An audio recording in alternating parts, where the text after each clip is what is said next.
The hall went silent the moment he moved. Not Cole. His brother. Everyone had just watched Prince Cole Carter.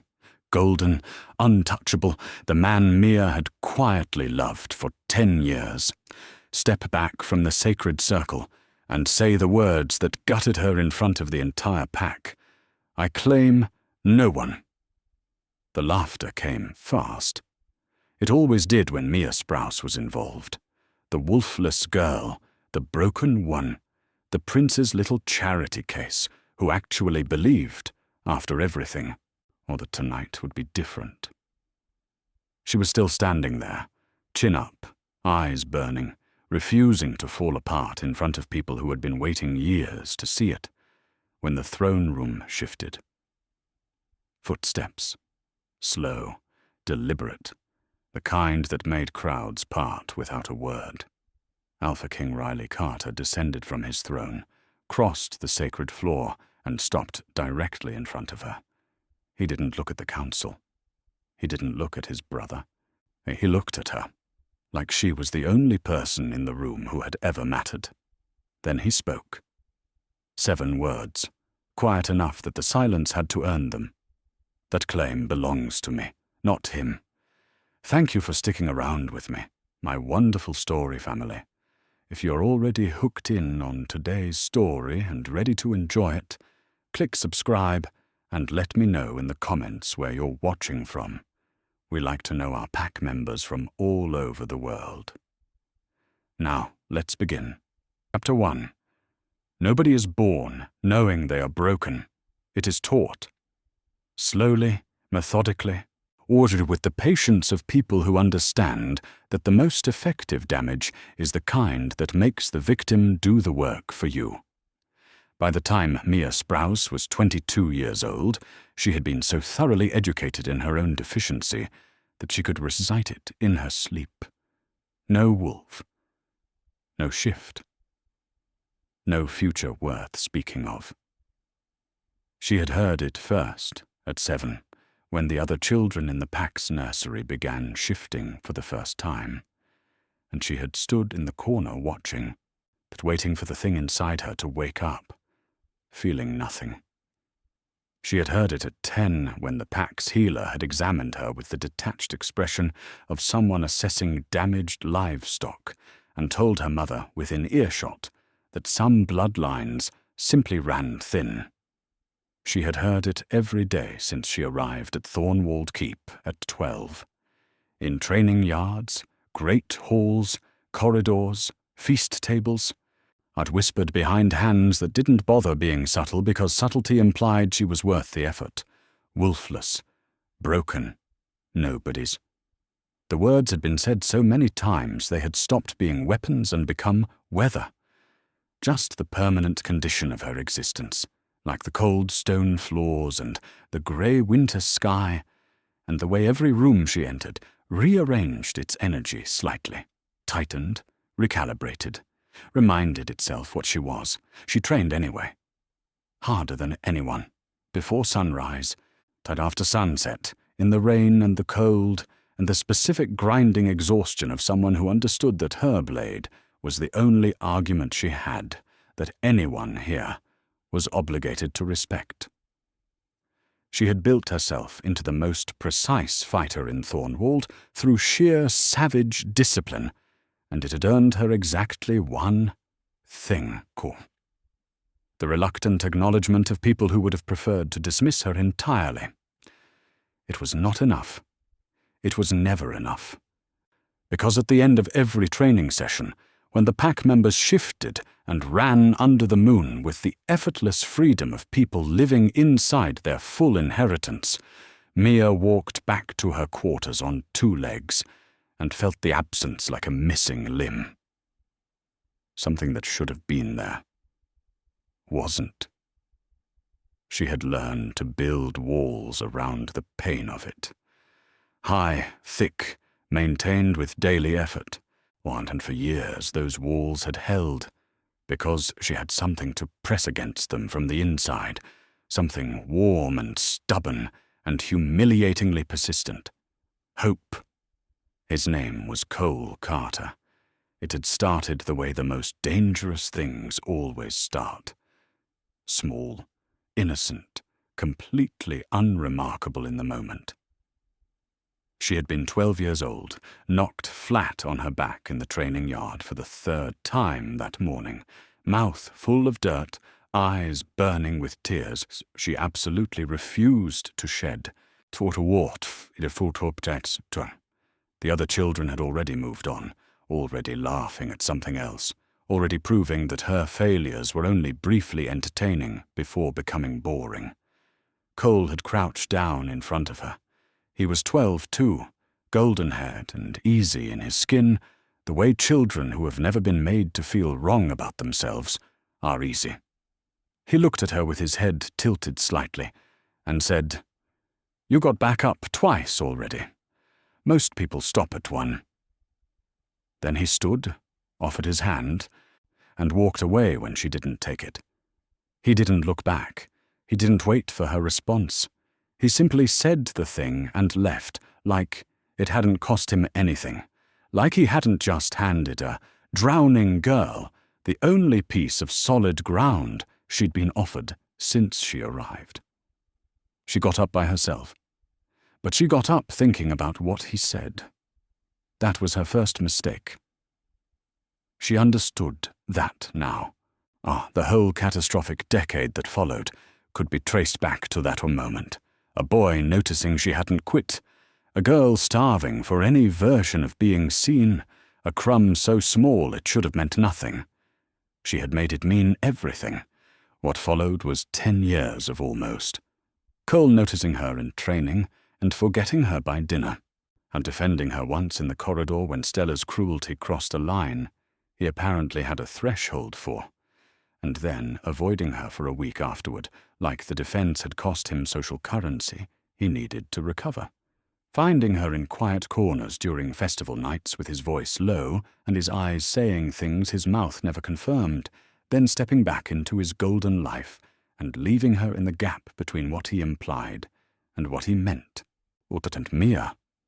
Mia had collected every single moment like they were evidence of something real. The stolen glances, the brief touches, the particular way his voice changed when they were alone. She had built a case out of fragments and called it love and sentenced herself to 10 years of waiting inside it.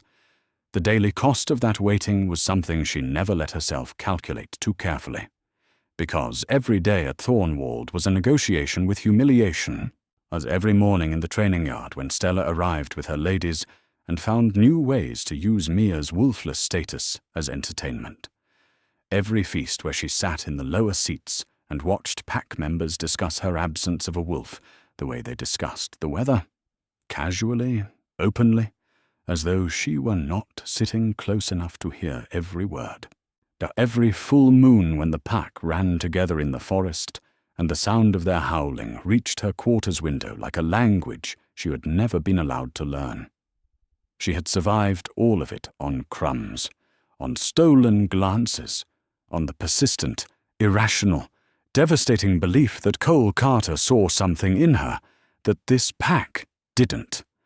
And then, 6 days ago, she had been standing at the east window watching the moon, and she had felt it, that specific, pressured awareness of being observed by someone whose attention had weight. She had turned slowly, expecting an empty corridor, and found nothing, but she had looked up, toward the high tower, and seen a silhouette step back from the window.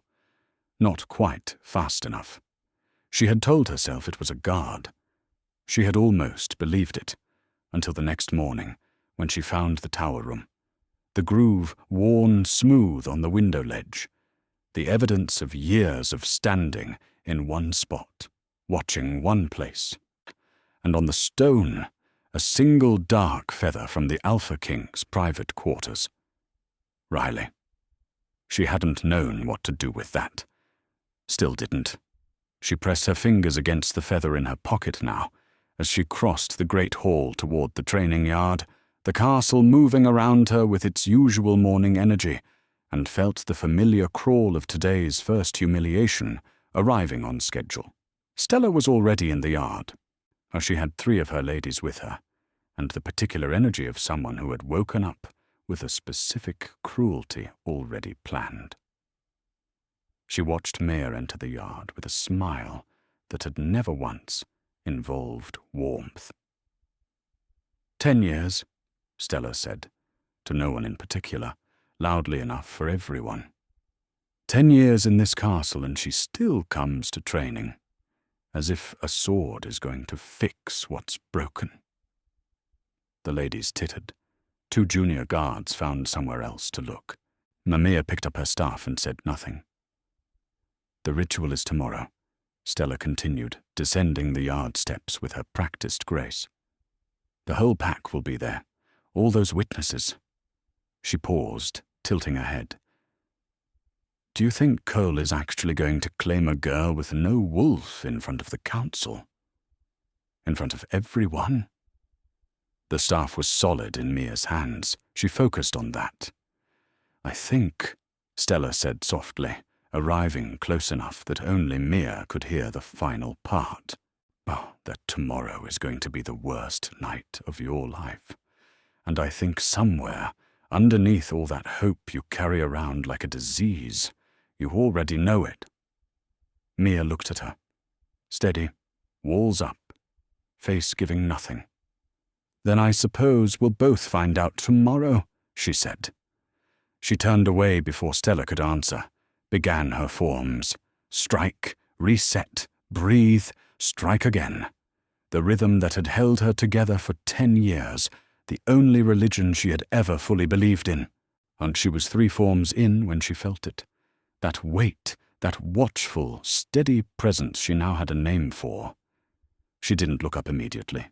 She finished the form, controlled, unhurried, and then let her eyes rise naturally toward the high tower window. Riley was there, not hidden, not stepping back. Standing in the full frame of the window in the early morning light, looking down at the yard with an expression she was too far away to read. But she could see, even from here, that he had watched the entire exchange with Stella. He had seen all of it. Something moved across his face. There and gone. And then, with deliberateness that made her breath catch, he nodded. Once. Small, just for her. Like he was saying, I see you. I've always seen you. Like he was saying, hold on.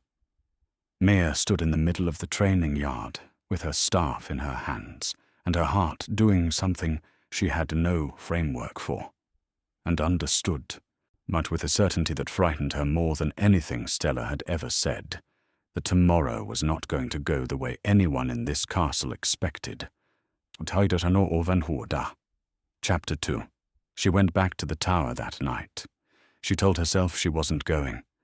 She lay on her back in the dark of her quarters, staring at the ceiling, or telling herself she was going to sleep, that tomorrow was the most important day of her life, and she needed rest and clarity, and every wall she had ever built reinforced and standing.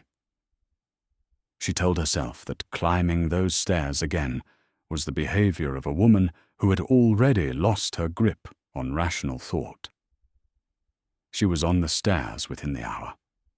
The castle was quiet at this hour, emptied of its daytime performance, for the corridors stripped back to cold stone and torchlight, and the distant sound of guards making their rounds.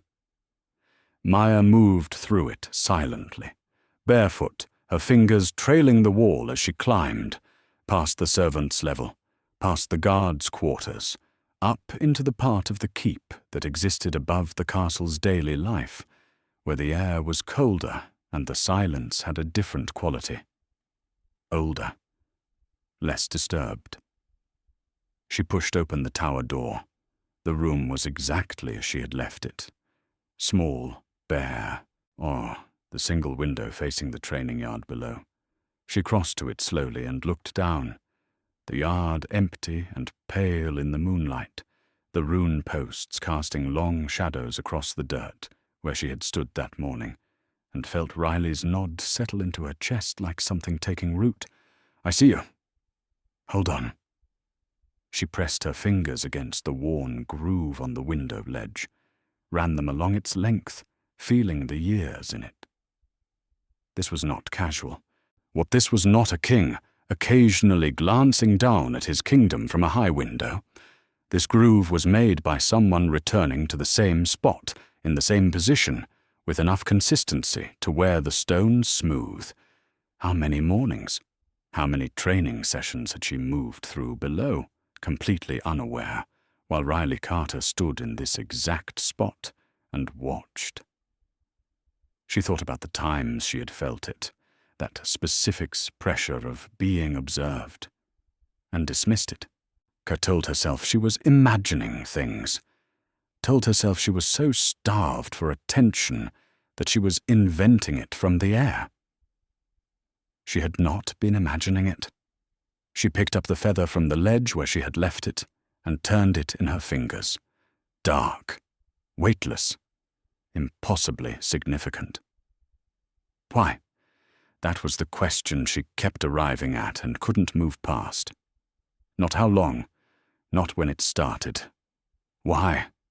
Why would the Alpha King, silent, untouchable, but the most powerful man in the kingdom, spend years watching a wolfless girl survive daily humiliation in a training yard? What was he looking for? What had he seen from up here that nobody standing beside her had ever bothered to notice? She was still turning that question over when she heard it. Footsteps. Below, in the yard. She leaned forward instinctively and looked down, and went completely still. Riley was in the training yard, alone. No guards, no council members, no ceremonial presence of any kind, just the Alpha King in the empty moonlit yard, moving through the space with his hands clasped behind his back, his head slightly bowed, the posture of a man thinking through something that required the specific privacy of an empty place at an empty hour.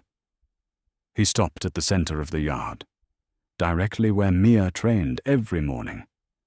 He stood there for a long moment, looking down at the ground, at the packed dirt that held the impressions of years of her footwork, the marks of every drill, every fall, every time she had gotten back up and started again.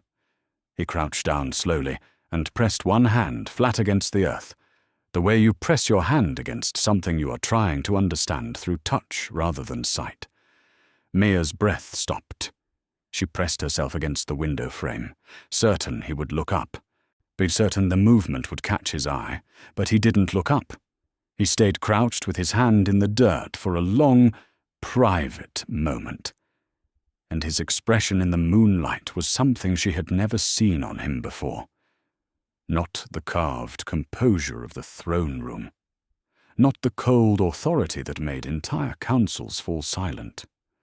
Something unguarded, something that looked almost like pain, like a man sitting with something he had been carrying alone for a very long time. He stood slowly, straightened, clasped his hands behind his back again, and then, finally, looked up at the tower window, directly at her. Mia didn't move, couldn't. Her heart was doing something violent and irregular in her chest, and the feather was pressed between both her palms, and she was suddenly, acutely aware that she was standing in the room where he had watched her for years, holding the evidence of it in her hands, with nothing between them but 30 feet of cold night air. She expected him to step back, to reassemble his composure, to disappear behind the expression that gave nothing away, to pretend the last 60 seconds hadn't happened. He didn't.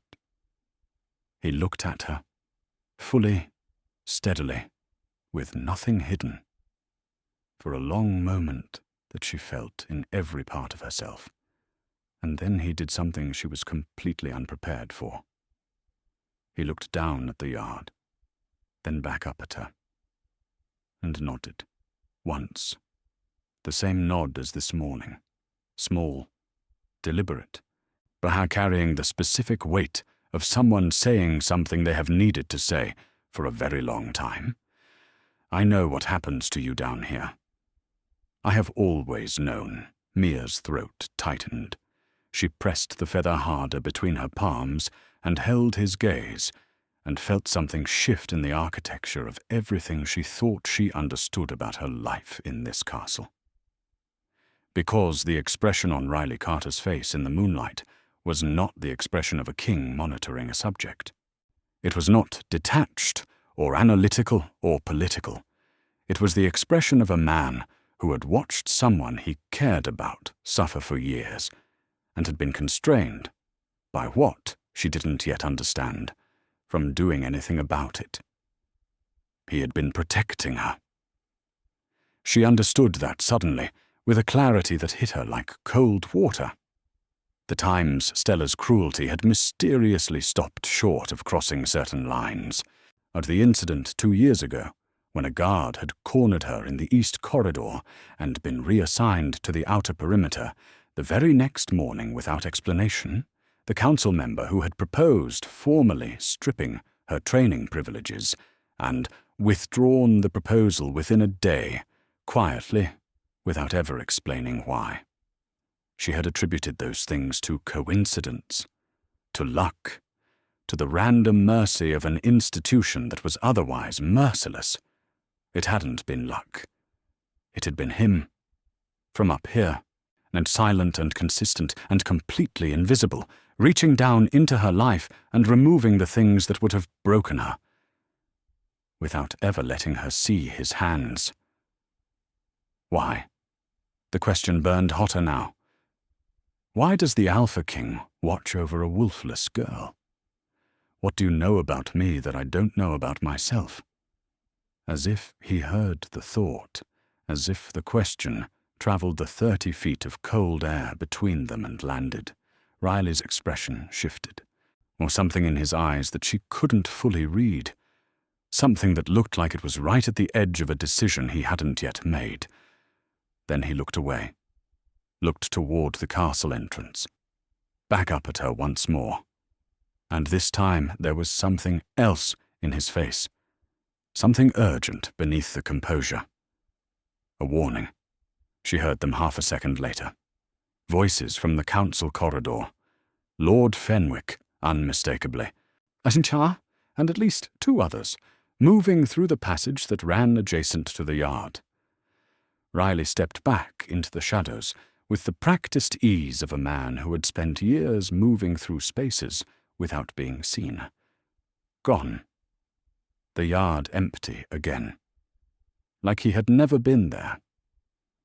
Mia pressed her back against the tower wall with her heart hammering, and the feather crushed in her fist, and the voices of council members floating up faintly through the cold air below. She caught 2 words before they faded, or just 2. The girl. Her blood went cold. They were talking about her. At this hour, in a private corridor, with the ritual less than 24 hours away, the council was talking about her, and Riley had heard it too. That was why he had looked up with that warning in his eyes. That was why he had stepped back into the shadows before they emerged. He was not just watching her, he was watching them, watching the people in this castle who moved against her, tracking their movements, or staying close enough to intervene, and doing it all from the darkness where no one could see his hands. What are they planning? She thought, staring at the empty yard below. What is the council doing that Riley is trying to protect me from? The feather was warm in her palm from the pressure of her grip. Tomorrow was the ritual. Tomorrow, Cole would either step forward or he wouldn't, and her life would either change or it wouldn't, and she would find out what 10 years of waiting had been worth. But standing in this tower in the dark, holding a feather that meant everything she hadn't understood until tonight, for the first time, the ritual felt like the least important thing that was going to happen tomorrow. Whatever the council was planning, Riley knew about it. And whatever Riley knew, he had been trying for years, quietly, invisibly from the shadows of this tower, to make sure she survived it. But the question that followed her all the way back down the stairs and into her sleepless bed was the same one it had always been. Why me? And underneath it, newer, sharper, keeping her staring at the ceiling until dawn broke cold and grey over Thornwald. What am I that even the Alpha King is afraid of what they'll do to me if he stops watching? Chapter 3. She did not tell anyone what she had seen. Not the feather. Not Riley in the yard. Or not the council's voices threading through the cold night air with her name in their mouths like something they owned. She carried it all through the next morning in silence, pressed flat beneath her ribs alongside everything else she had learned to carry without showing, and she went to training, and she moved through her forms, and she kept her walls up and her face empty, and her eyes away from the high tower window. She did not look up. She couldn't afford what it would do to her if she did. Well, the castle had a different energy today. She felt it the moment she entered the main corridor. Something charged and anticipatory, moving through the halls like a current, staff moving faster than usual, nobles gathered in clusters with their heads together, the specific buzz of an institution preparing for something significant. The ritual was tomorrow. Thornwald always tightened like this in the hours before a ceremony, pulled itself straighter, dressed itself up, that remembered what it was supposed to be. Mia moved through it, and felt, as she always felt, inside Thornwald's displays of pack pride, like a word written in a language she would never be allowed to speak. She was crossing the main courtyard toward the armory when she heard the gates. The sound of an arrival, horses, attendants, the efficient choreography of important guests being received. She slowed without meaning to, watched the eastern gate open, while the woman who rode in first sat her horse the way certain people occupied rooms, like the space had been arranged around her arrival and was simply fulfilling its purpose. Dark hair loose down her back, a riding coat the precise green of deep forest, the kind of beauty that didn't announce itself because it had never needed to. Behind her, 6 attendants, and on the luggage, a crest Mia recognized from years of quietly studying pack politics, from the way someone studies the rules of a game they've never been invited to play. The Northern Seal, Alpha Voss's bloodline. Mia's feet stopped moving entirely because Cole was already there. He had come from the council entrance, unhurried, dressed better than the hour required, wearing the specific composure of a man who had been expecting this and had prepared for it. He crossed the courtyard toward the woman with a smile Mia had spent 10 years cataloguing every variation of, and this one was new. Not the careful smile he gave the council, not the warm but managed smile he gave her in private corridors. This was something open and unguarded and real, the smile of a man who was not performing anything at all. The woman dismounted. Cole said something. She laughed, and Mia stood 20 feet away in the middle of the courtyard and understood, lit with the quiet, devastating clarity of someone watching a building collapse in slow motion, exactly what she was looking at. He had known she was coming. The thought arrived cold and irreversible. Cole had stood in the east corridor 2 days ago, with her face in his hands, and said, "I'm claiming you at the ritual, Mia." And he had already known this woman was arriving the next morning. He had said those words with full knowledge of what was coming, and had said them anyway. But had held her face, and let her exhale, and let her believe. Stop! She locked it down hard. Not here. Not in front of the courtyard. She turned and walked before Cole could see her, moved fast through the side corridor, around the corner, into the narrow passage behind the armory where nobody went at this hour, and pressed both palms flat against the cold stone wall, and breathed. 4 counts in. Hold, release. Of the discipline of 10 years of not falling apart in public spaces, doing its work automatically. Her body knowing the procedure even when her mind was coming apart at the seams. His name is Cole Carter, and you have loved him since you were 12 years old, and he knew she was coming, and he held your face anyway. She breathed through it until the shaking in her hands stopped. Then she straightened, rebuilt her expression from the ground up, and went back into the castle. But by midday the whole of Thornwald knew her name. Lady Sarah Voss, highborn, wolf-gifted, daughter of the Northern Alpha, arrived at the personal invitation of the King's Council. Mia absorbed each detail from a careful distance, the way she absorbed most things that hurt, methodically, without expression, filing them in the place where she kept everything she couldn't afford to react to in public. The council had invited her. Not Cole. The council. 8 months of negotiation. And someone said in the corridor outside the great hall, not bothering to lower their voice, because why would they? It wasn't as if anyone present was going to be wounded by it. Northern trade routes. A political alliance that would strengthen Thornwald's position before winter. The kind of arrangement that required a public claim at a ritual to be legally binding. The kind of arrangement that required a prince. Mia sat in the great hall at the lower tables and moved food around her tray, and did not look at the head table where Cole sat beside Sarah, their shoulders close, his attention moving toward her, with the ease of something that had always known its direction. She counted the scratches in the wood grain beneath her hands. He told you because he needed you quiet. The thought arrived fully formed and merciless. Compliant. What not causing a scene in the days before the ritual, while the real arrangement was finalized. You were a loose end he was managing. She pressed her nails into her palm. That was when Stella arrived. She settled into the seat beside Mia, with the unworried patience of someone who had been waiting years for a specific evening, and could afford to take her time, now that it was finally within reach. She didn't look at Mia immediately. She looked at the head table, at Cole and Sarah. It had the council members arranged around them like a frame, with an expression of open, satisfied appreciation. "She's extraordinary, isn't she?" Stella said. Not a question.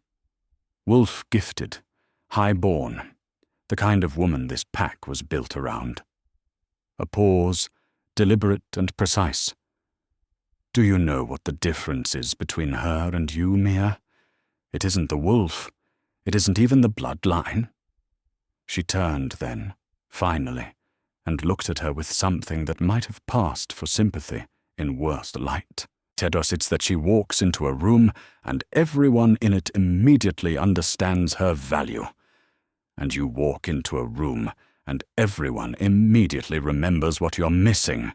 The great hall continued around them. Loud, indifferent. Nobody watching, nobody intervening, because nobody ever did when it was Stella and Mia. This particular cruelty had been running so long it had become part of the castle's furniture. "Tomorrow," Stella continued softly, "the entire pack will be assembled. The council, on the nobles, everyone who has watched you wait for a decade." She let that sit for a moment. "And Cole is going to stand in that sacred circle and choose a woman who arrived yesterday, in front of all of them." Another pause, heavier than the last. "How does it feel, knowing that the thing you've been surviving toward your whole life here is going to be the thing that finally finishes you?" Mia set down her fork, stood up, and looked at Stella with the steadiest eyes she had ever assembled in her life.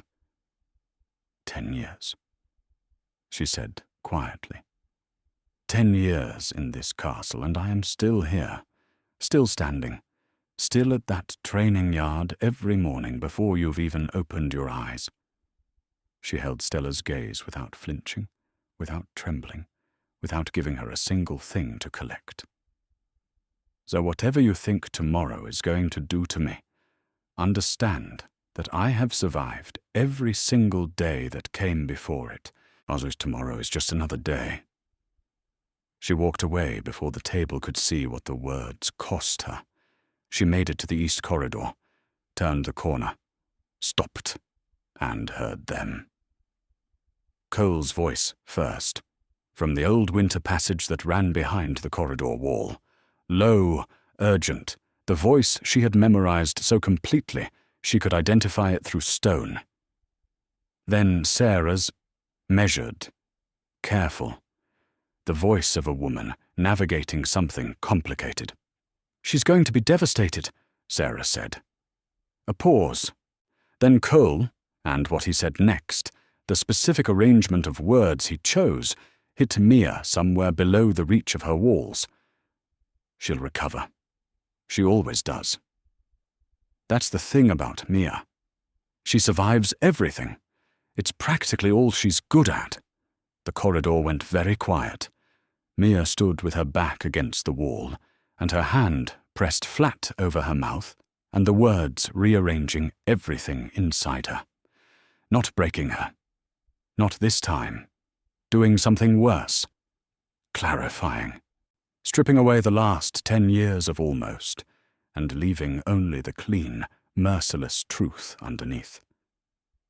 She survives everything. It's practically all she's good at. He had said it without cruelty. That was the thing she would remember longest. Not spiteful, not deliberately vicious, just casual, offhand. The tone of a man describing a feature of the landscape, something he had observed and categorized and moved on from without it costing him a single thing. She was a landscape to him, something he had always moved through without stopping. She pushed off the wall, started walking. She did not know where she was going, and it didn't matter. She just needed to move, needed the forward momentum to keep the thing rising in her chest from reaching the surface before she was somewhere private enough to let it. The heat came without warning, massive, furious, rising from somewhere beneath the pain, beneath the walls, and beneath 10 years of careful containment, pressing outward with a force that stopped her mid-step and drove the breath from her lungs. She gripped the corridor wall with both hands and bent forward and breathed through it, hard, her vision blurring at the edges. What? It pulsed again, hotter, more insistent, like something ancient and enormous turning over in its sleep, registering for the first time that the cage it had always been in had finally, after years of endurance, developed a crack. Her wolf, not absent, not dead, not broken, awake. She pressed her fist against her sternum and felt it move against her hand. A heartbeat that wasn't hers, or rather, was more hers than anything she had ever felt. Deep and resonant and furious on her behalf in a way she had never been allowed to be furious for herself. Tomorrow, she told it. The word arrived from somewhere instinctive, somewhere that didn't require thought. Not yet. Tomorrow. The heat banked slowly. Retreated. But it didn't disappear. It waited. Patient and enormous and absolutely certain. And from the high tower above, she felt it without looking, felt it the way she now understood she had always felt it. Riley's presence settled over her like a hand pressed gently against a wound. Like he had felt it too. Like he had been waiting for exactly this moment for years. She looked up at the tower window with tears she refused to shed burning behind her eyes, and the feather pressed between her fingers and the wreckage of 10 years rearranging itself into something she didn't yet have a name for. Riley was there. Not hidden, not composed. His hands gripping the window frame, his knuckles white, or his face carrying something raw and unguarded and fierce, the expression of a man who had just heard something through the castle walls that had cost him his last reserve of patience. He looked at her across the distance, and for the first time in 10 years, Mia didn't look away first. Tomorrow, she thought at him, at the tower, at whatever this had been building between them in silence for years without her permission or understanding. Tomorrow everything changes. She didn't know yet how completely she was right. Chapter 4. She did not sleep, not because of Cole's words, though they were there, waiting in every quiet moment like something that had found the gap in her armor and decided to live there.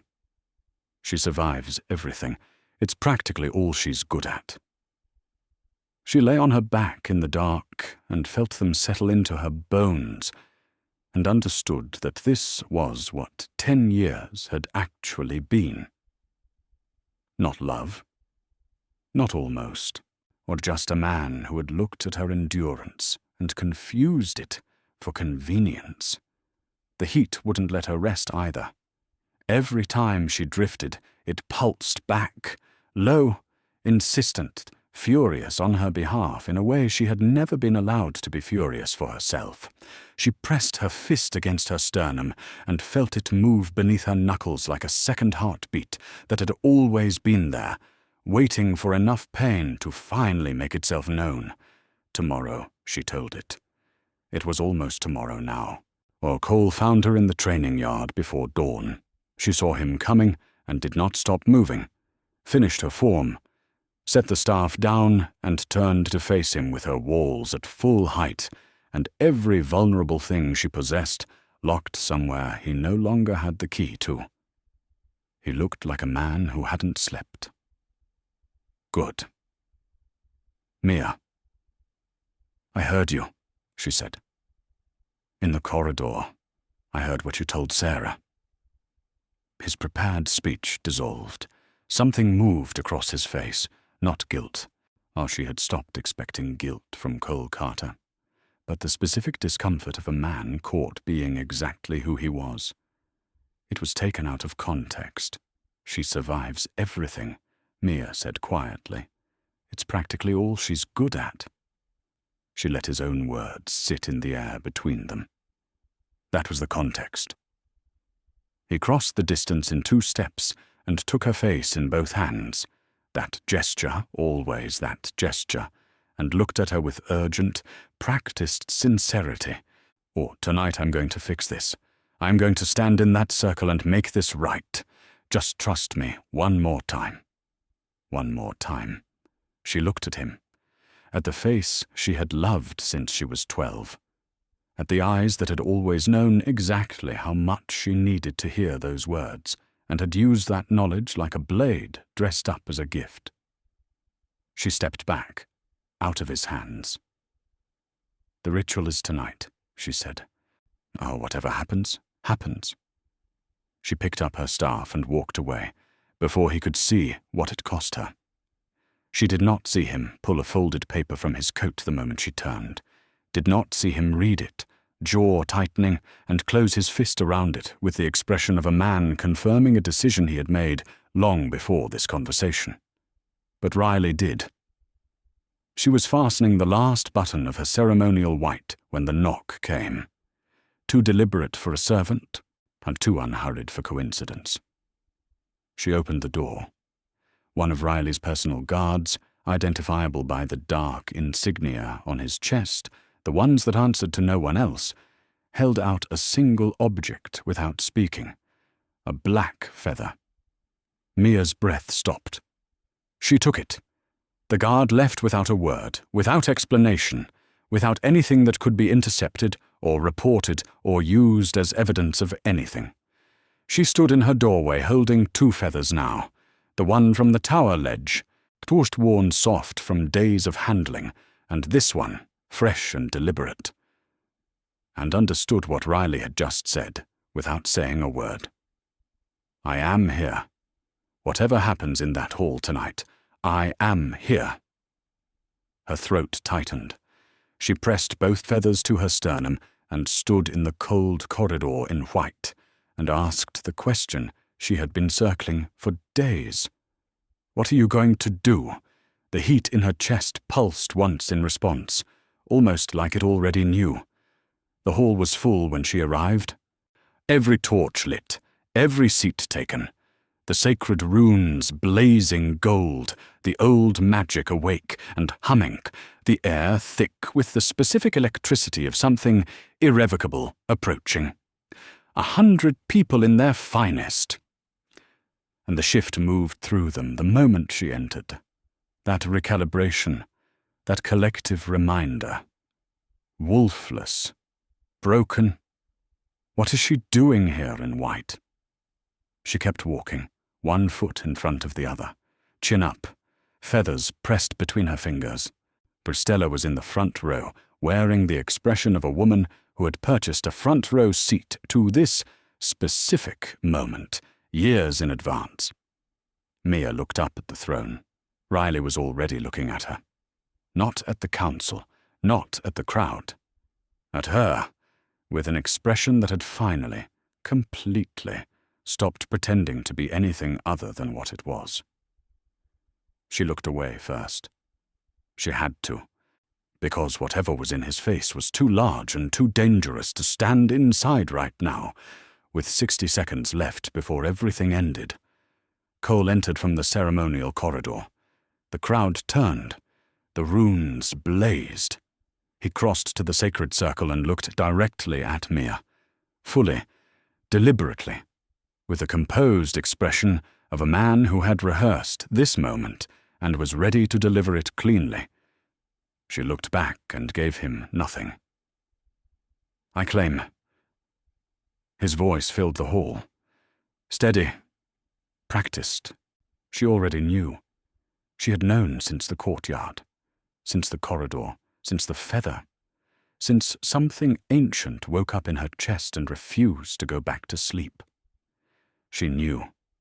It didn't make it hurt less. No one. The laughter came fast and vicious, and from every direction at once, immediate, unrestrained, the sound of 100 people releasing something they had been holding in anticipation for years. The runes beneath her feet went dark. Cole's eyes found hers with that apologetic expression that cost him absolutely nothing. She didn't fall. She had promised herself she wouldn't fall. But the heat in her chest surged so violently her vision went white, enormous, ancient, pushing outward through 10 years of walls like they were paper, and then the laughter stopped. All at once, like a single candle snuffed in a vast room. She felt the shift before she understood it. Confusion rippling through the crowd, then awareness, or then something that looked very much like fear moving across faces that had been laughing 1 second ago. Heads turning, bodies straightening, the council members rising slightly from their seats. She turned. Riley was already on his feet. And the expression on his face was not the expression of a king observing a ceremony. It was the expression of a man who had been waiting years for this exact moment, and was done waiting. He descended the first step. "Your Majesty." A council member's voice, sharp and alarmed. Riley did not stop, and Mia stood in the center of the darkened runes with the laughter dead in the hall, and both feathers burning warm in her fingers, and the heat in her chest roaring to life, like it recognized something approaching, like it had always known this moment was coming, like it had been waiting for him. Chapter 5. The hall had never been this silent, not the silence before the ritual, that had been anticipatory, charged with the excitement of a crowd expecting entertainment. This silence was different. This was the silence of 100 people collectively realizing they had miscalculated something enormous, and that the consequences of that miscalculation were currently descending the throne room steps, with the unhurried certainty of a man who had already decided everything long before tonight. Riley's footsteps echoed against the stone floor. 1, 2, 3. "Turn, Your Majesty," Lord Fenwick was on his feet, his voice sharp with barely contained alarm. "The ritual has concluded. Pack law clearly states that once the sacred circle has been—" Riley did not stop walking. "The Northern Alliance," another council member cut in, louder, more desperate. "The agreement with Alpha Voss depends on Prince Cole's claim tonight, or if you interfere with the ritual process, the legal implications alone would—" Riley moved through their objections the way weather moves through a room. Not aggressive, not hurried. Simply unstoppable, as though their words lacked the substance required to slow him down. The crowd parted before him without being asked. Mia stood frozen at the center of the darkened runes, both feathers burning in her fingers, the heat in her chest roaring so loud it drowned everything else. She watched him come and felt something shift fundamentally in the architecture of everything she had believed about this night. He stopped directly in front of her, close enough that she had to tilt her head back to hold his gaze, close enough to see, for the first time without distance between them, what his eyes had been carrying all these years from that tower window. Not detachment, not cold authority. Her. He had been carrying her. "This is highly irregular," the head counselor snapped. "The girl has been formally unclaimed. The old laws are explicit. Once unclaimed before the full pack, she cannot be—" "She," Riley said, his voice quiet enough that the entire hall held its breath to hear it. "Has a name." The counselor went silent. Riley's eyes never left hers. He reached into his coat slowly, deliberately, and placed a single black feather into her palm alongside the ones she already held. The hall made a sound she had never heard before, a collective intake of breath so synchronized it bordered on ceremonial. "I claim her," Riley said. Simple, final. The words of a man who had been waiting to say them for a very long time, and found, now that he was saying them, that they required no elaboration whatsoever. And then Cole moved. He came from the edge of the ceremonial corridor where he had been standing, his composure fractured for the first time all evening, his jaw tight, but something wild and urgent replacing the practiced smoothness he had worn like a costume his entire life. Mia, her name in his mouth, stripped of management, stripped of performance. He crossed the floor toward her. "Mia, I made a mistake. The council pressured me, and I panicked and I was wrong. I have always—" "Cole." One word. Riley's voice, quiet as everything else he had said, and twice as final. Cole stopped, as though he had walked into a wall. Riley turned to look at his brother, and what passed between them in that moment was not anger, not triumph, not the satisfaction of a man winning something. It was the expression of someone who had watched a specific cruelty unfold for a very long time, and was simply, at last, done watching. "You stood in this circle," Riley said, "and looked her in the eye, and you chose." A pause that lasted exactly long enough. "That was your decision. You made it freely, before this entire pack, before the old magic and every witness in this hall." He turned back to Mia. "It cannot be unmade." The runes beneath her feet blazed to life. Not the dim gold of before, something deeper, something ancient, a light that seemed to come from beneath the stone itself, spreading outward from where Mia stood until the entire sacred circle burned with it. Several people in the front row stepped back involuntarily. Even the elder went still, his expression shifting into something she couldn't read. Riley extended his hand. Palm up. Open. Not a command. A question, even now, even here, giving her the choice. Mia looked at his hand, at the feathers pressed between her fingers, at the runes blazing beneath her feet like they had been asleep for years, and had finally remembered what they were built for. She placed her hand in his. The hall erupted. Council voices, pack voices, Cole's voice somewhere in the chaos. But it was all very far away, because Riley's fingers had closed around hers with the careful, absolute certainty of someone who had been waiting to hold this specific hand for 10 years and had no intention of letting it go. He turned and walked her through the parting crowd. She did not look back. Not at Cole, not at Stella. Silent for the first time in memory. Not at the council members, still on their feet, gesturing, arguing with each other, and with the elder, and with the empty air. Not at the sacred runes still blazing gold behind her, or the 100 stunned faces, or the hall that had spent 10 years serving as the stage for her humiliation, and had just, in the space of 60 seconds, become the stage for something else entirely. She walked out of it with her hand in Riley's, and her chin up, and the heat in her chest burning steady and warm, like something that had been waiting for permission, and had finally been given it. The doors closed behind them. His chambers were nothing like she had imagined.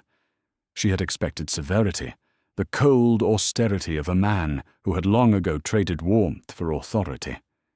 Instead, they were quiet and candle-lit, the walls lined with books worn soft from use, a fire burning low in the grate, the whole space carrying the particular intimacy of somewhere a person was actually, privately themselves. Now she stood at the center of it in her ceremonial white, and felt the silence settle around them both. Different from every silence that had come before. Not the silence of a hall holding its breath. Not the silence of a tower window with 30 feet of cold air between them. The silence of finally. Riley stood a few feet away, watching her the way he had watched her from the tower, except there was no distance now, no window frame, or no politics or council or careful management of what could and couldn't be seen, just this room, these candles, this moment. She looked at him looking at her, and felt, for the first time in 10 years, completely and entirely seen. He crossed the room slowly, not with the authority of the throne room, but with something quieter, more careful. The movement of a man who had waited a very long time for a very specific moment, and was not willing to rush it now that it had arrived. No, he stopped in front of her, reached out and tucked a strand of hair behind her ear, his fingers lingering against her cheek, his hand trembling slightly with the effort of her 10 years of restraint finally being set down. She felt the tremor, and something cracked open in her chest. He had been waiting, too. Not just watching, not just protecting from a careful distance. Waiting.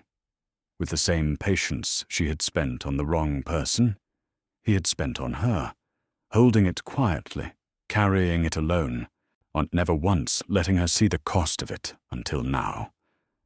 Riley, she said softly. Just his name.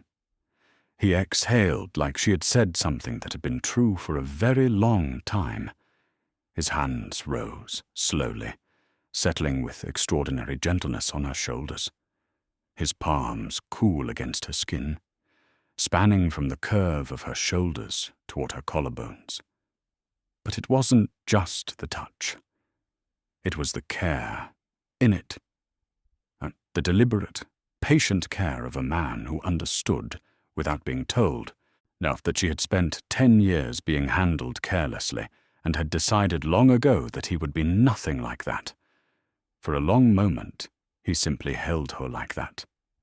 His thumbs traced small, slow circles against her skin, and she felt the last of her tension release, felt herself settle into his hands with a trust she hadn't known she was still capable of. His fingers slipped beneath the thin straps of her ceremonial gown. He paused. A question in the stillness. "Yes," she said, He slid the straps down with aching slowness. First one shoulder, his fingertips trailing lightly against her skin, then the other. The same careful reverence, as though he was unwrapping something he had been afraid, for a very long time, he would never be allowed to touch. The white silk whispered down her body and pooled at her feet. His hands remained on her shoulders, holding, anchoring. His scent was changing, the cool restraint of it giving way to something warmer and deeper that made the heat in her chest respond in kind. She reached for him with trembling hands, finding the buttons of his shirt. Her fingers fumbled, and she felt his breath change, felt the careful composure he wore begin to fracture quietly at its edges. His skin beneath her palms was cool and smooth, stretched over solid muscle that shifted as she explored, the breadth of his shoulders, off the firm planes of his chest. When her hand settled over his heart, she felt it, beating fast and strong, far faster than his controlled exterior had ever suggested. She looked up at him. "Your heart," she said softly. "I know," he said. His voice was rough at the edges. "It has been doing that since the moment you walked into the hall tonight." She grew bolder. Her fingers traced the ridges of his stomach, the dip of his waist. His muscles tensed beneath her touch, and his breathing changed, the patience of a decade finally meeting its limit. When she reached his waistband, she paused, her fingers resting at the edge. "May I?" she whispered. "You may do whatever you like," he replied. The way he said it, rough and low, nothing left of the voice that silenced counsels, made her heart skip completely. She pushed the fabric down. His hand caught hers gently, stilling her. He lifted her fingers to his mouth and kissed them one by one, his lips soft and unhurried, deliberate, as though this too was something he had thought about for a long time and was not willing to rush. Then his hand came up to cup her face, his palm cool against her flushed cheek, his thumb brushing slowly across her lower lip. His fingers moved to trace her cheekbone, her jaw, the curve of her neck, memorizing her in the candlelight with the focused attention of a man who had watched from a distance for years, and was only now being permitted to know what distance had kept from him. She guided his hand downward, pressing his palm against her collarbone, just above her heart. Riley went completely still. Then, slowly, giving her every chance to stop him, his fingers began to move, tracing along her collarbone with feather-light touches that made her shiver. Then lower.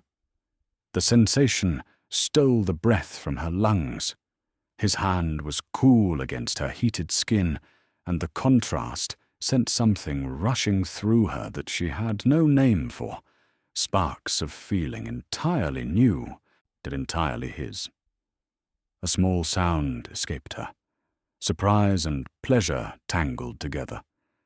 She felt his answering reaction immediately, a slight tremor in his hand, a hitch in his breathing, his scent deepening into something rich that made her lean closer without deciding to. His other hand found her waist.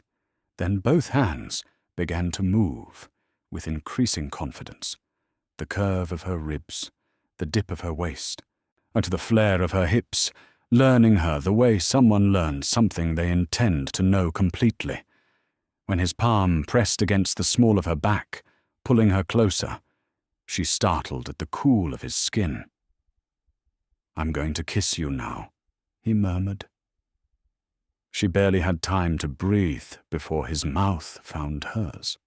The sensation overwhelmed every thought she had ever had. His lips were cool but soft, moving against hers with careful patience. Not tentative, never tentative, but deliberate, to the kiss of a man who had decided exactly what this moment would be and was making good on that decision. Her first real kiss. And it was everything. sweet and overwhelming, and so completely right that she forgot, for several long seconds, that she had ever been anyone who hadn't been kissed by Riley Carter. Her hands found his shoulders, gripping them for balance. She stepped closer without thinking, wanting to be nearer, and the moment their bare bodies pressed fully together, they both gasped at once, his chest against hers, his coolness and her warmth meeting completely, the contrast creating sensations she had never imagined, had no framework for, could only experience and hold on to, and want more of. The kiss deepened, became less careful, more honest, the 10 years finally allowed to exist all at once. His hand in her hair tightened, tilting her head, certain she made a sound against his mouth that she didn't recognize as herself until after she had already made it. He carried her across the room, his mouth finding hers again. When they reached the bed, he laid her down with such care, as if she were something breakable and infinitely precious, as if he had been imagining this exact moment for long enough to know precisely how it should feel, and looked at her in the candlelight for one suspended, wordless moment. Then his body covered hers, the solid press of him, the way he surrounded her completely, covered her, held her, the feeling of being fully encompassed by someone who had chosen her deliberately and irrevocably and without reservation, was unlike anything she had words for. His lips found her neck, and she made a sound that surprised her, and felt him respond to it, his breathing changing, the last of his careful restraint thinning. "Please," she whispered. The marking. "I know," he murmured against her skin, his voice strained in a way she felt everywhere. "I know, but not yet." His mouth moved lower. "I have waited so long for this." His lips pressed to her collarbone, her shoulder, the curve of her throat. "I am not going to rush it." The warmth built slowly, rising and gathering and pulling her towards something she didn't understand, but felt with every part of herself. His hands and his mouth took their time, unhurried, thorough, for the movements of a man honoring a patience that had cost him enormously and intended to make every second of the waiting worthwhile. "You're so warm," he said, sounding almost undone by it. "Is it—" "No." The word came out rough. "It's good. It's so good." She reached for him, pulled him closer, and they found each other completely, slowly, carefully, the kind of connection she understood, in the moment of it, was not something that happened to most people, the kind that required years of waiting, and the specific alchemy of two people who had been moving toward each other across a decade without knowing it. They found their rhythm together. His breathing grew ragged, his movements less controlled, the composed authority of him entirely gone, and replaced with something real and unguarded and entirely hers. When he finally pressed his mouth to the curve of her neck, she felt his teeth graze the skin. "Please," she breathed. A sound escaped him, low and broken. And then the mark came. The sensation was overwhelming, larger than pain and larger than pleasure, something older than both. The feeling of something irrevocable becoming true, of a bond that had been forming in silence for 10 years, finally being given its permanent shape. They lay tangled together in the candlelight afterward, both trembling. His arm wrapped around her, holding her against his chest. She felt his heartbeat beneath her palm. Fast, hot beginning to slow, finding its rhythm again. For a long moment, neither moved, neither spoke, just breathed together in the quiet room, the candles burning low around them. She pressed closer. His lips found her temple. "Mare," he said quietly. Just her name, the way she had said his, like something that had been true for a very long time, and was only now being spoken aloud. Chapter 6. She woke to silence, and the unfamiliar weight of an arm around her waist. Or for one disoriented moment, she didn't know where she was. And then it came back all at once. The hall, the runes, Riley's hand closing around hers. And after, the candlelit room, and everything that had happened in it, permanent and irrevocable, and written now into her skin. She lay still, listening to his breathing, and felt, for the first time in 10 years, like she had woken up somewhere she was actually supposed to be. It lasted exactly 4 minutes. The knock at the chamber door was not a servant's knock. Too sharp, too insistent. The knock of someone who had decided that courtesy was a formality that the current circumstances no longer required. Riley was awake before the second knock landed. She felt the shift in him, the instant, complete transition from sleep to absolute alertness, his arm tightening around her briefly before he rose. He dressed in the dark with the quiet efficiency of a man accustomed to being summoned at hostile hours, and pressed his lips to her temple before crossing to the door. She sat up and listened. 2 voices, Riley's, low, controlled, giving nothing away, and Lord Fenwick's, which was doing the opposite of that entirely. Council convenes at dawn. Your Majesty's claim will be formally challenged under Article 9 of the Old Pack Laws, which states that a king cannot override a ritual conclusion without a 2/3 council vote, and I can assure you that vote has already been. Then I will see you at dawn, Riley said. The door closed. He turned back to her. In the grey pre-dawn light filtering through the chamber windows, she could see his face clearly, composed, unsurprised, the expression of a man who had anticipated exactly this and had prepared for it long before tonight. That should have reassured her. It didn't. "Oh, they're going to fight it," she said. "Not a question." "Yes. Can they win?" He looked at her for a long moment. And in that moment, in the slight tightening of his jaw, the careful way he measured his next words, she saw it. The first crack in his certainty. Small, almost invisible. Almost. "Riley," she said quietly. Can they take this back?" He crossed to her, took her face in both hands, and kissed her. Slow, deliberate, or the kiss of a Moon answering a question he wasn't ready to answer with words, which told her everything she needed to know, and terrified her completely. Chapter 7. Dawn broke over Thornwald like a verdict. Mia felt it before she saw it, the shift in the castle's energy, the way the walls seemed to tighten around her as she walked the corridor toward the council chamber beside Riley.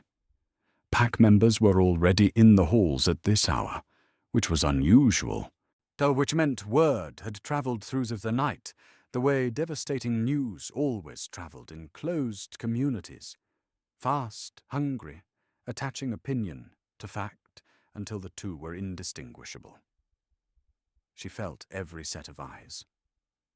A group of noblewomen near the eastern staircase stopped talking the moment they rounded the corner. One of them, young, wolf-gifted, wearing the particular expression of someone who had something to say and was deciding whether the target was worth saying it to. Looked directly at Mia and said it anyway. "Still no shift." Loud enough to carry. "He claimed her last night, and she still hasn't shifted. What does that tell you?" "Cursed," someone else said. Matter of fact, like a diagnosis. The wolfless ones sometimes carry it in the blood. It doesn't just affect them. It spreads to whoever bonds with them.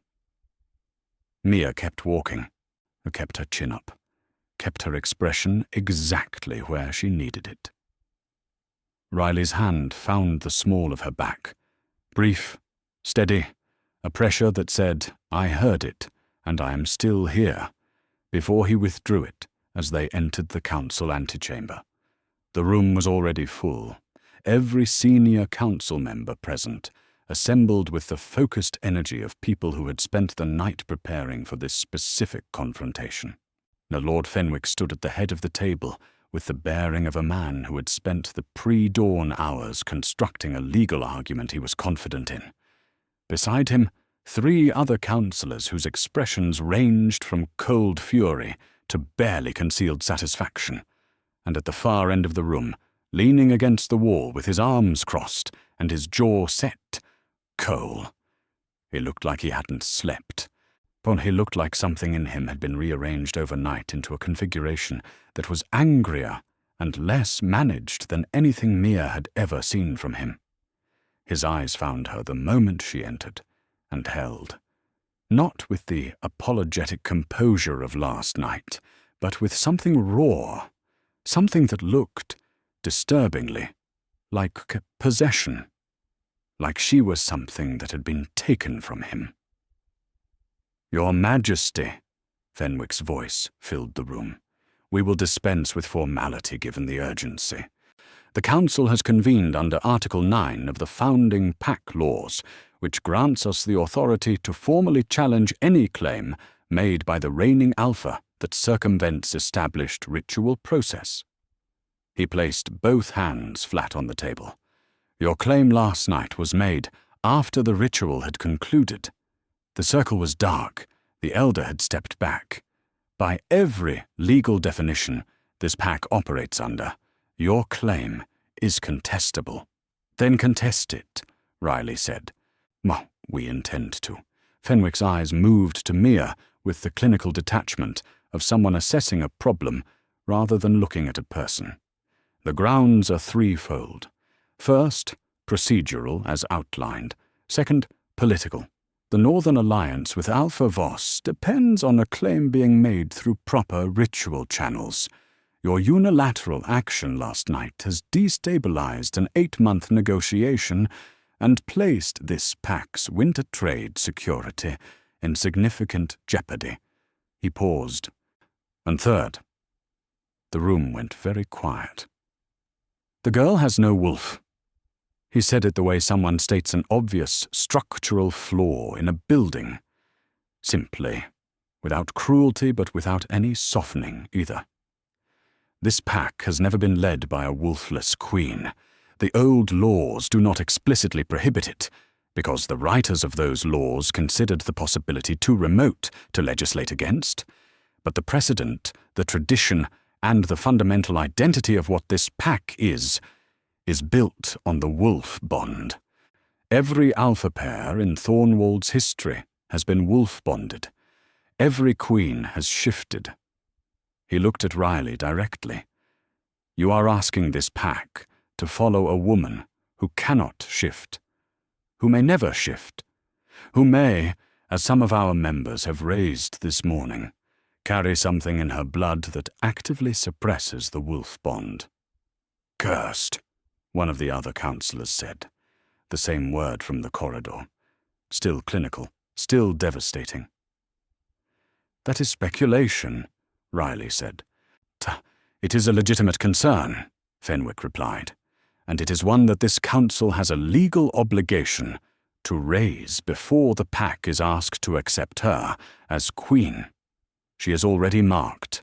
Marks can be disputed." Fenwick's voice didn't waver. "Under Article 12, if the Council can demonstrate that a bonding occurred under circumstances that compromise pack security or stability, the mark can be legally voided." The words landed like a physical thing, or Mia felt them hit and held herself completely still. She would not react. She would not give this room the satisfaction of watching her fracture in front of them. She had survived 10 years of being told what she wasn't in front of audiences that wanted her to break. She was not going to break now. But the heat in her chest, the wolf that had pulsed warm and certain last night, was silent this morning. Completely, terrifyingly silent, and the absence of it in this room, with these words being spoken, felt like the ground shifting beneath her feet. Cole pushed off the wall.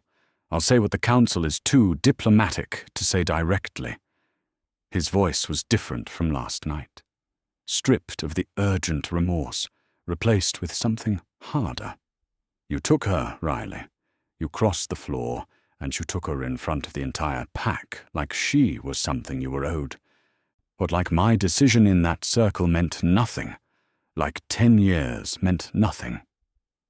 10 years, Riley said, turning to look at his brother with an expression of absolute quiet, "in which you used her as a convenience and discarded her in front of every witness this pack has. That's not— You told Sarah she survives everything." Riley's voice didn't rise. It never needed to. That it was practically all she was good at. He let that sit for 1 second. "I heard you." Cole's jaw tightened, while something moved through his expression. Not guilt. Mia had stopped expecting guilt from Cole, but the specific fury of a man whose private cruelty had been witnessed and named. "This isn't about her," Cole said. "This is about you undermining my position in front of the entire pack, making me look like a coward in my own kingdom." "You made yourself look like a coward," Riley said simply. "I simply stood in the space you left empty." The room crackled.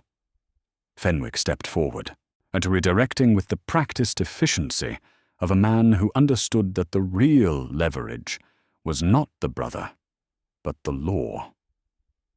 "Your Majesty." His voice was measured, deliberate, the voice of someone delivering a prepared conclusion. "The council has discussed this through the night. We are prepared to accept your claim, to drop the Article 9 challenge, to manage the Northern Alliance fallout, to smooth the procedural questions, under one condition." Riley looked at him. "Step back from the mark," Fenwick said. "Void it willingly, before we are forced to void it through the courts. Take a proper mate through proper channels. A wolf-gifted woman of standing who this pack can follow without question." He paused. "Or we move forward with the formal dethroning proceedings that 3 senior councillors have already signed their names to this morning." The word landed in the room like a stone through glass. Dethroning. Mia's breath stopped. She looked at Riley. Oh, nor the man who had watched over her from a tower for years, who had held her with such careful reverence last night, whose heartbeat she had felt racing beneath her palm, and watched him stand in the center of this room, receiving the most consequential ultimatum of his reign. His expression gave nothing away. That was what terrified her most. Not the council, not Cole's fury, not the word cursed still hanging in the air of the corridor outside. The fact that Riley's face, the face that had finally, completely opened to her last night in the candlelight, had closed again. Completely. The king's composure, fully restored, a wall she could not see behind. "Say something," she thought. "Tell them no. Tell them what you told me last night. Tell this room what you told me with your hands and your mouth, and 10 years of watching from a tower window." He said nothing. The silence stretched. And stretched. And in it, Mia felt something she had promised herself, standing in the ritual hall last night, that she would never feel again. The specific, suffocating terror of a woman waiting to find out if the man she had trusted was about to let her fall. Chapter 8. He did not give them an answer. Not in that room. Not with Cole's fury still crackling at the edges and Fenwick's ultimatum sitting in the air between them like something that had drawn blood. Riley had looked at the council with his face completely unreadable for a long, devastating moment. And then he had simply said, "You will have my response by nightfall," and walked out. He had taken Mia's hand on the way through the door, in front of all of them. She had felt the council's eyes on their joined hands like heat from a fire. They had felt Cole's gaze like something sharper than that. But Riley's grip was steady and certain, and he didn't let go until they were through the corridor and around the corner and out of sight of everyone. Then he stopped, turned to face her, and the composure cracked. Not completely, not dramatically, just enough. A tightening around his eyes, a slight unevenness in his breathing, the expression of a man who had been holding something very heavy in a very controlled way, and had finally, not in private, allowed himself to acknowledge the weight of it. "Riley," she said. "I need you to trust me," he said. The words hit her like a physical thing, because she had heard them before. In a training yard, from a different man, with a different kind of hands. And she had trusted, and the trust had cost her everything. He saw it on her face. She watched him see it. "I know," he said quietly. "I know what I'm asking. I know what those words have meant before." He stepped closer, and it raised his hand, pressed his palm against her cheek with that careful, deliberate tenderness that was entirely his own and nothing like anyone else's. "I am not asking you to wait while I decide. I have already decided. I decided the moment I stepped off that throne." His thumb traced her cheekbone. "I'm asking you to trust me while I show you what comes next." She looked at him, at the steadiness in his eyes behind the exhaustion, the certainty behind the weight. "What comes next?" she asked. He looked at her for a long moment. Something moved through his expression.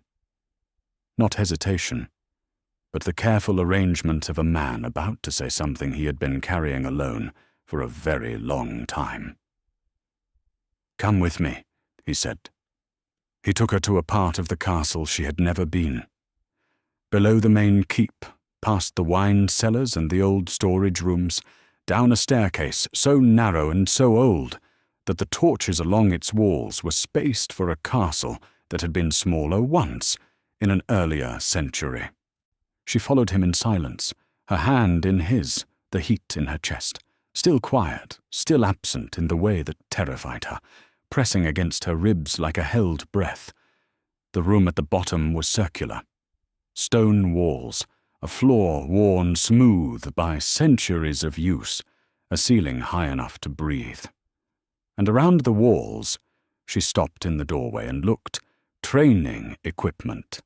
Not the standard issue of the upper yards, older, specific, and pieces she recognized from texts she had read in the castle library during the years when reading had been one of the few things nobody could take from her.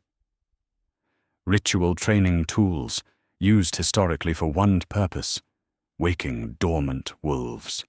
She turned to look at him. "How long has this been here?" she asked. "I had it prepared," he said. 8 months ago." The number landed with full weight. 8 months, the same 8 months the council had spent arranging the Northern Alliance. While they had been building walls around her, Riley had been building something else entirely.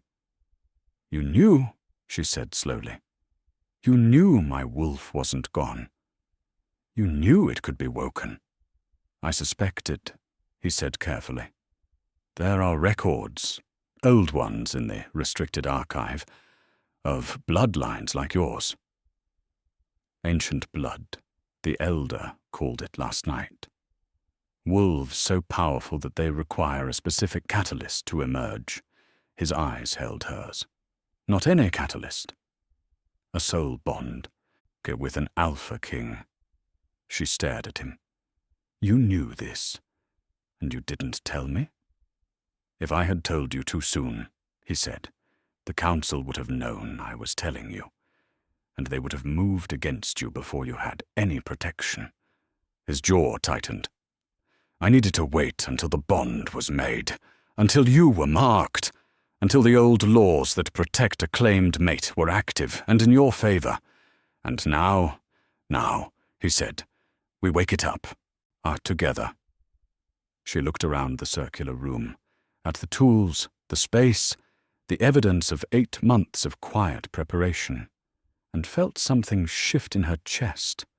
Not the wolf. Not yet. But something adjacent to it.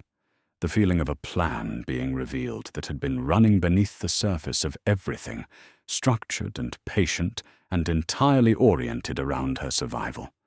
He had been preparing this, she thought, while I was upstairs surviving one day at a time. "Whoa, what do I have to do?" she asked. He crossed to the center of the room and turned to face her, removed his coat, rolled his sleeves, and in the gesture of it, in the practicality, the normalcy, the complete absence of ceremony, she felt more reassured than she had by anything said in the council chamber. "The ancient blood doesn't respond to standard training," he said. "It responds to pressure. Emotional pressure, physical pressure, the specific kind of stress that forces the wolf to make a choice between staying dormant and protecting you." He paused. "Last night in the corridor, when Cole's words hit you, when you heard what he said to Sarah, you felt it, didn't you?" She thought about the heat, the surge of it in the corridor, enormous and furious, pressing against her ribs. "Yes," she said. "That was your wolf, responding to pain it could no longer ignore," Riley said. "We need to create that pressure deliberately, uncontrolled, safely." His eyes met hers. "I'm going to train with you, Mia. Every morning, before the council and the politics and everything else this day is going to bring. I am going to come down here with you, and we are going to wake this wolf up together." She looked at him, standing in the center of that ancient room. The Alpha King. Sleeves rolled, or prepared to train with her in a basement before dawn while his council threatened to dethrone him upstairs, and felt something she hadn't felt since she was 12 years old and a boy had crouched down in the dirt.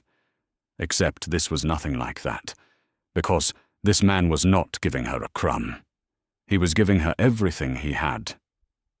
"Riley," she said quietly, "they threatened to dethrone you. This morning, over me. Yes, and you're down here preparing training equipment. Yes, that doesn't frighten you." He crossed the room to her, stopped close enough that she had to look up to hold his gaze. His hands came up to her face with that careful, deliberate tenderness, and he looked at her with the full weight of everything he hadn't said in the council chamber, everything the closed composure had been protecting. "What frightens me," he said, "is the 10 whoopers I watched you survive this pack alone. What frightens me is every morning you walked into that training yard and faced what they put you through without anyone standing beside you." His thumbs traced her cheekbones. "What frightens me is the thought of one more day of that." His voice dropped.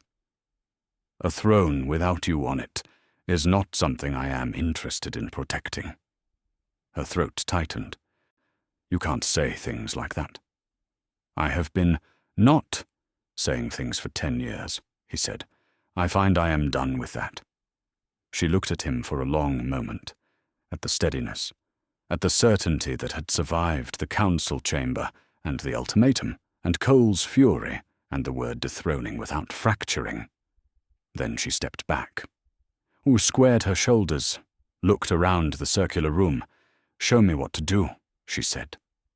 Something moved through his expression, relief, warmth, or the look of a man who had been carrying a very specific hope for a very long time, and had just watched it prove itself worth carrying. He moved to the center of the room. She followed. "We start," he said, "with what you already know."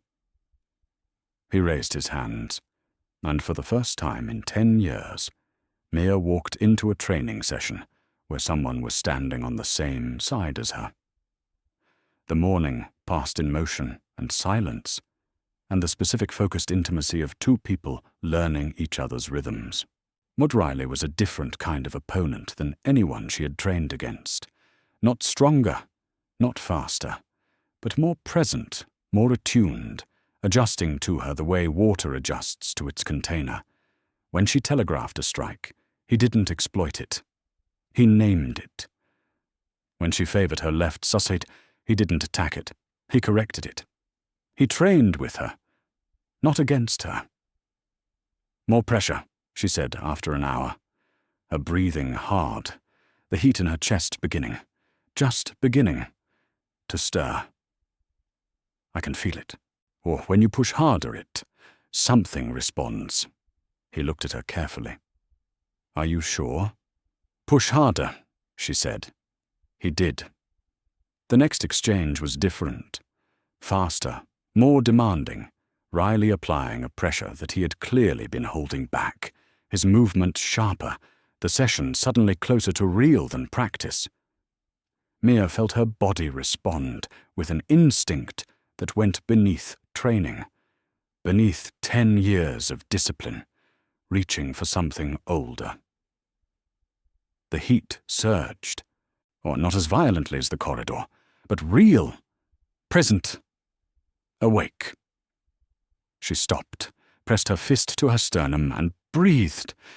"There," Riley said quietly, watching her face with an intensity she felt on her skin. That is what we are looking for." "It's there," she said, almost to herself. "Riley, it's actually there." "It has always been there," he said. She looked up at him, at this man who had known, who had spent 8 months preparing a room, a plan, their future, while she had been upstairs surviving on crumbs from someone who had never once looked at her the way Riley was looking at her right now. "We're going to do this," she said. "We are going to do this," he confirmed.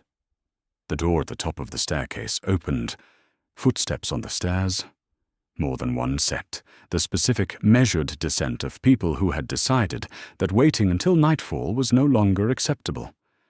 Riley straightened, as his composure settled back into place. Not closing her out, she understood now, but protecting both of them. He turned to face the stairs. Fenwick appeared first, 2 counselors behind him, and behind them, Cole, jaw tight, eyes moving from Riley to Mia to the training room with an expression that cycled through fury and something uglier than fury. "We said nightfall," Riley said. "Circumstances have changed," Fenwick said, his eyes moving around the room and arriving at a conclusion that made his expression tighten. "The Northern Alpha has been informed of last night's events. He is riding for Thornwald." A pause, heavy with implication. "With 60 men." The room went very still. Mia felt Riley go absolutely motionless beside her. "He arrives," Fenwick continued, "in 2 days, and he is not coming to negotiate." The heat in Mia's chest surged suddenly, enormous, furious, at the wolf responding to threat the way it had responded to pain, pressing outward with a force that made her breath catch. Riley's hand found hers in the space between them, hidden from the counselors by the angle of their bodies. His fingers closed around hers, steady, certain, the grip of a man who had just heard something that changed everything, and had decided in the same breath that it changed nothing about what mattered most. She held on, and felt, beneath the fear and the threat and the 60 men riding toward Thornwald, her wolf press back. Chapter 9. The Northern Alpha arrived on a Tuesday. Mia knew he was coming before the castle bells rang. She felt it in the shift of Thornwald's energy, the tightening of corridors, the way pack members moved with the particular urgency of people bracing for impact. She was in the training room when Riley found her, already moving through forms, and the heat in her chest stronger now than it had ever been, building with every session into something that felt less like a possibility and more like an inevitable. "He's here," Riley said from the doorway. She lowered her staff, looked at him. In the 2 days since Fenwick's announcement, he had not slept more than a few hours. She knew because she had watched him in the dark of their chamber, lying beside her with his eyes open, thinking, planning, or carrying the weight of everything threatening to come down on them both. He had never once let her see it as burden. Every time she had reached for him in the night, he had turned to her immediately, completely, like she was the thing that made the weight manageable rather than the reason for it. "Then we go," she said. He crossed the room and straightened the collar of her training coat with both hands, a private gesture that had nothing to do with her collar and everything to do with the fact that touching her had become, for him, as necessary as breathing. His fingers lingered at her jaw for a moment. "Whatever happens in that hall," he said quietly, "you stay beside me." "Riley, promise me." She looked at him, at the exhaustion behind his eyes and the absolute, immovable certainty in front of it. "I promise," she said. He pressed his lips to her forehead, or held them there for a moment longer than the urgency of the situation warranted. Because that was who he was, she had learned. He stole tenderness from impossible moments. He refused to let crisis erase the small, private language they had built between them. Then he offered her his hand. She took it, and they walked upstairs together. The great hall had rearranged itself around the Northern Alpha's arrival, with the anxious energy of a space that understood the meeting it was hosting could determine the shape of everything that followed. Alpha Voss was a large man, broad-shouldered, wolf-gifted in the obvious, physical way that announced itself before he spoke, carrying the particular authority of someone who had never once been told he didn't belong somewhere. He looked at Amir the way the council looked at her, much like a variable that complicated an otherwise straightforward equation. "Your Majesty." His voice filled the hall. He addressed Riley without acknowledging her, which she noted and filed away. "I have ridden 2 days on the understanding that an agreement was broken, that my daughter was brought to this castle under the promise of a claim that did not materialize because—" his eyes moved to Mia briefly, dismissively, "because of a distraction." "Lady Sarah," Riley said, his voice even, "that was brought to this castle by my council without my authorization. The agreement you were offered was not made with my knowledge or my consent." He paused. "I regret the journey. I don't regret the outcome." Voss's jaw tightened. "The outcome being that you marked a wolfless girl instead of a northern alliance that would have protected this pack through winter." "The outcome," Riley said, "was being that I claimed my mate." The word landed with a finality that made several council members shift in their seats. "Your mate," Voss repeated, his tone carrying the specific contempt of a man who considered the word wasted in this context, "cannot shift. My wolves will not follow a queen who cannot shift. No pack will. You are asking your kingdom to accept." The heat in Mia's chest exploded. There was no other word for it. One moment it was building, steady, gathering, the accumulated pressure of 10 years of being told what she couldn't do by people who had never looked closely enough to see what she was, and the next it detonated outward with a force that drove the breath from her body and buckled her knees and would have taken her to the ground if Riley's arm hadn't been around her waist before she finished falling. "Mia," his voice, urgent and close. "Mia, look at me." She couldn't. The heat was everywhere. In her blood, her bones, her skin, depressing outward from every direction simultaneously, the wolf that had been sleeping for 22 years, finally, irrevocably, done waiting. She felt it rise through her like a tide coming in, Not violent, not painful, but enormous, the specific enormity of something that had always been there, revealing at last its true size. "It's happening," she managed. She felt Riley's arms tighten around her, felt him lower them both to the ground, his body curved around hers, his voice steady at her ear. "I have you," he said. "I have you. Let it come." The hall had gone completely silent. She heard the elder's sharp intake of breath from somewhere to her left, heard Fenwick say something she couldn't make out, heard the Northern Alpha go quiet in the specific way that men go quiet when something occurs that their certainty had no room for. The shift came like dawn, not like an explosion, like a light source emerging from behind a decade of cloud cover, at gradual and then sudden and then blinding.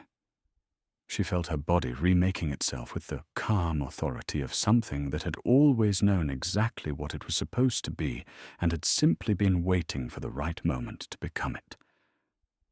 And then it was done. The hall held its breath. She rose. Not Mia Sprouse, the wolfless girl. Not the pack's favorite cautionary tale, the broken one. The girl who had survived everything, because surviving was all she was good at. Something else. Something older, but something that made the sacred runes in the floor flare gold without being asked, and made every wolf in the hall, every single one, gifted and noble and highborn, lower their eyes. She was black, completely, purely black, the color of the sky between stars, the color of something that existed before color had a name. And she was large, larger than any wolf in the hall, larger than the Alpha King's wolf, larger than anything the assembled pack had a frame of reference for, because she was not simply a wolf. She was ancient blood, the last of a lineage everyone had believed extinct, carrying a power so old the hall's foundations seemed to remember it. The elder dropped to one knee, then another pack member, then another. The movement traveled through the crowd the way light travels, touching everything, leaving nothing unchanged. Even the Northern Alpha, his jaw slack, his certainty entirely dismantled, took one step back and bent his knee. Riley stood and looked at her with an expression she would spend the rest of her life trying to find adequate words for. Not surprise, because he had known, he had always known, but the specific, overwhelming relief of a man watching something he had protected for years finally, completely safe. His eyes were bright. She noticed that. The Alpha King, unmoved by counsels and ultimatums and dethroning threats, God had bright eyes watching his mate reveal herself to the kingdom. She shifted back. The silence held for one more breath. Then Riley closed the distance between them in 3 steps and pulled her against his chest with both arms, not the careful, deliberate tenderness of the chamber, but something raw, something that didn't care who was watching, and pressed his lips to her hair and held her like she was the only thing in the room worth holding. "There she is," he murmured against her head. "Oh, there you are." The council withdrew their challenge by midday. The Northern Alpha left by evening, his 60 men behind him, the alliance that had threatened everything dissolving with the quiet efficiency of something that had never been as inevitable as it believed. Cole was gone before sunset. No confrontation, no final declaration, just an absence where he had been, which was, Mia thought, the most honest thing he had ever offered her. Thornwald settled. Not immediately, and not without the grumbling of people who had invested heavily in a particular version of the story, and were not pleased to find it revised. But the runes remembered what they had witnessed. The elder had spoken. And a black wolf, the size of legend, had risen in the great hall and made every wolf in the kingdom bow without asking. The story rewrote itself. These things take time, but they happen. What people noticed first, in the weeks that followed, was the way he looked at her, or not the grand gestures, not the political declarations, or the formal elevation of her status, or the new chambers prepared in the Queen's quarters. Those things were real, and they mattered, but they were the architecture of love, not the love itself. The love itself was visible in smaller things. It was visible in the way Riley positioned himself when they walked, always between Mia and the open corridor, or his body a shield so practiced and so constant that she eventually stopped noticing it, and he never once stopped doing it.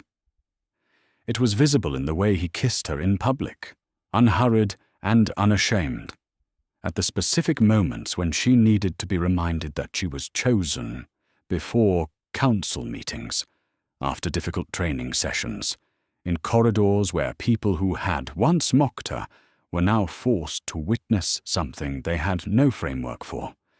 It was visible in the evenings, or when they walked the castle grounds at the hour the light went gold and the pack began to gather for dinner, Riley's hand finding the small of her back, slipping beneath the fabric of her dress with a quiet possessiveness that was only for her, his palm warm against her skin, seeking her warmth the way someone seeks a fire after a long time in the cold. He could not seem to get enough of her warmth. She had learned this about him, that the man who ran cool, or who had always been described by his kingdom as ice and authority and restrained power, had spent 20 years looking for somewhere warm to rest, and had found it in her, and intended never to be far from it again. He knew her body better than she knew it herself. Every place that made her breath catch. Every response she hadn't known she was capable of before him. He had learned her with the focused, patient attention he applied to everything he deemed worth understanding, and he had decided, or somewhere in the years of watching from a tower window, that she was worth understanding completely. He made love to her the way he did everything, with complete, unhurried attention, like she was the only thing in the world that required it. Like the political weight of running a kingdom ceased to exist the moment the chamber door closed and it was only them, or she would find him watching her in those quiet moments after, studying her face with an expression so open and so full that it made her chest ache. Not the closed composure of the throne room, just a man looking at the thing he loved most in the world and making no effort whatsoever to conceal it. "What are you thinking?" she asked him once, catching him watching. "That I would have waited longer," he said simply, "however long it took. I would have waited." She had no answer for that. She pressed her hand against his chest instead, feeling his heartbeat, and he covered her hand with his and held it there the way he always held it, like something precious, like something he had been afraid, for a very long time, might not reach him. He provided for her with the same quiet totality. Not with extravagance, though the extravagance existed too, or the chambers and the gowns and the mare, chosen specifically for her temperament, and placed in the stable with Mia's name on the stall before she knew to ask for one. But more than that, he provided the smaller things that cost more than gold.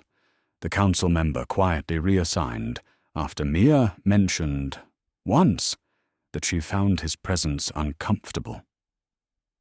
The training room below the keep maintained and kept private, a space that belonged to only them. The morning hour protected every morning, regardless of what the day held, just the two of them before the castle woke up, moving through forms together. The rhythm of it become the most intimate thing she had. He never spoke about what he felt for her to strangers. He didn't need to. People saw it in the way he moved when she was in the room, the slight reorientation of his attention, the way everything else became peripheral. They saw it in the way his composure shifted around her, becoming something softer at the edges, and they saw it in the way he touched her, constantly, naturally, with the unself-conscious ease of a man who had stopped performing anything and was simply, completely himself. They saw it in the way he looked at her. That was the thing people spoke about long afterward, when the story of the wolfless girl and the Alpha King had passed from gossip into something closer to legend. Not the claiming at the ritual, not the ancient blood rising in the great hall, as not the council that backed down, or the northern Alpha who rode home humbled. The thing they spoke about was the way Riley Carter looked at Mia Sprouse, like she was the answer to a question he had been carrying so long he had forgotten he was still asking it. Like she was every morning he had stood at that tower window, reduced to their essential truth, that he had not been watching over her out of duty or destiny or the old magic's instruction. He had been watching because he could not look away. Because she was the most extraordinary thing he had ever seen. Not the ancient blood, not the wolf, not the power that had made an entire kingdom kneel.